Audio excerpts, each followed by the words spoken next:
हम वो हैं जो पहाड़ों का भी सीना चीर देते हैं। देखो, ये पत्थर भी हमारे हुनर के आगे सर झुकाते हैं। हमसे ज्यादा ताकतवर कोई नहीं।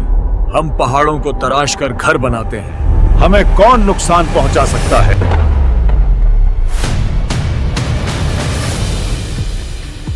हमें किसी अनदेखे खुदा की जरूरत नहीं।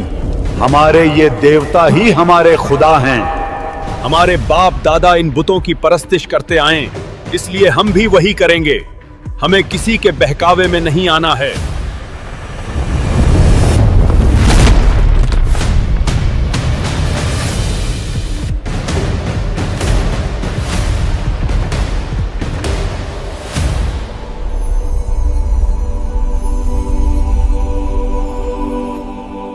अल्लाह की इबादत करो, उसी ने तुम्हें मिट्टी से बनाया और तुम्हें तमाम नेमतों से नवाजा। हम तुम्हें नबी नहीं मानते। अगर तुम सच्चे हो तो हमें कोई निशानी दिखाओ।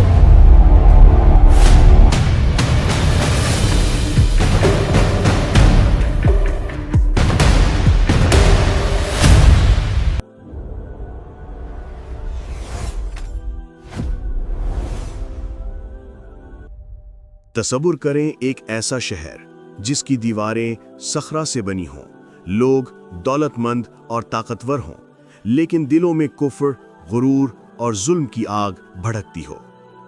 एक दिन एक मोजज़ा जिसने उनकी तकदीर बदल दी।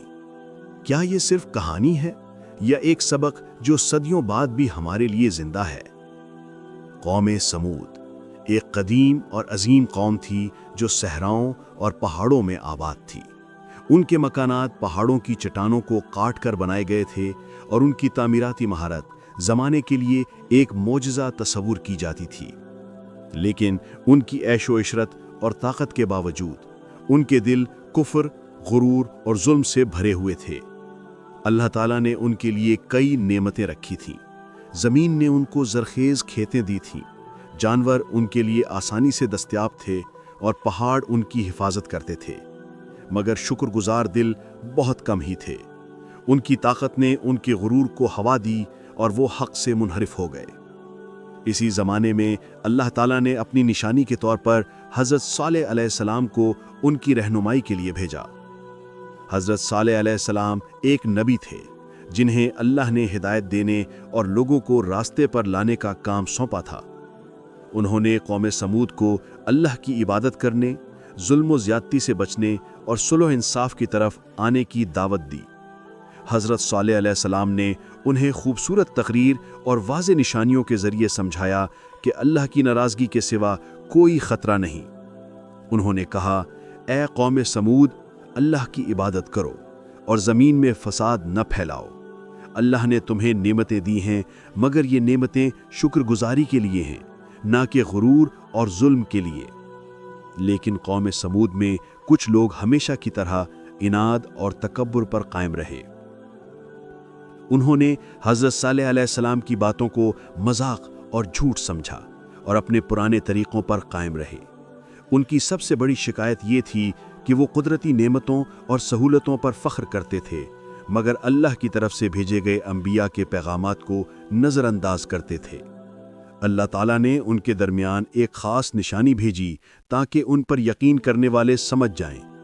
ये निशानी थी एक ऊँटनी जो उनके लिए एक मोजिज़ा थी। ऊँटनी का गोश्त और दूध उनके लिए नेमत का ज़रिया था और ये उनके इम्तिहान का हिस्सा भी था। हज़रत सालेह अलैहिस्सलाम ने कौम को हिदायत दी कि इस ऊँटनी को नुकसान न पहुँचाएं, इसे रहने दें और इसके साथ जुल्म न करें। लेकिन फिर भी बाज़ लोग गुरूर और हसद में मुब्तला रहे। वो ऊँटनी को नुकसान पहुँचाने और हज़रत सालेह अलैहिस्सलाम की बातों को झुठलाने लगे। ये उनका सबसे बड़ा गुनाह था, क्योंकि वो अल्लाह की निशानी को तोड़ना चाहते थे। इस पर अल्लाह ताला की नाराज़गी बढ़ गई। कौम समूद की कहानी में सबसे बड़ी इबरत यह है कि ताकत, दौलत और महारत इंसान को बचा नहीं सकती अगर दिल में कुफ्र और जुल्म छुपा हो। हज़रत सालेह अलैहिस्सलाम ने उनको बार बार नसीहत की और उन्हें सीधी राह दिखाने की कोशिश की, मगर उनके दिल सख्त थे। آخر کار اللہ تعالیٰ نے اپنی قدرت کا مظاہرہ کیا۔ ایک زوردار آسمانی صاعقہ آیا جس نے ان کے غرور اور ظلم کو تباہ کر دیا۔ پہاڑ ٹوٹ گئے اور شہر ویران ہو گیا۔